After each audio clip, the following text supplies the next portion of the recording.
నా bank account నుంచి 70 lakhs deduct అయ్యాని message వచ్చింది. నేను ఎవరికి పేమెంట్ చేయలేదు.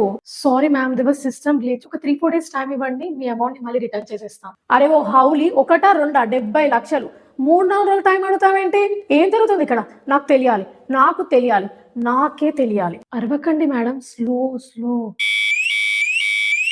ఇలాంటి ఒక స్కామ్ రీసెంట్ గా ఐసిఐసిఐ బ్యాంక్ లో జరిగింది. కస్టమర్ బ్యాంక్ అకౌంట్ నుంచి 70 lakhs విత్డ్రా చేసినట్టు మెసేజ్ వస్తే వెంటనే ఆ కస్టమర్ బ్యాంక్ అప్రోచ్ అయితే 3 to 4 days లో మనీ రిటర్న్ చేస్తామని చెప్పారంట. కానీ ఆ మనీ ఎంతకి రాకపోయేసరికి ఆ కస్టమర్ వెళ్ళి పోలీస్ స్టేషన్ లో కంప్లైంట్ చేస్తే పోలీస్ ఎంక్వైరీలో తెలిసింది ఏంటంటే ఈ స్కామ్ ఇప్పటిది కాదు, చాలా ఇయర్స్ నుంచి నడుస్తుందంట. సో ఆ bank manager along with his few other colleagues customer FDs against గా ఓడీస్ అకౌంట్ ఓపెన్ చేసి ఆ ఓడీ నుంచి వచ్చిన అమౌంట్ ని savings, FDs and current account ని క్రియేట్ చేసేవారంట.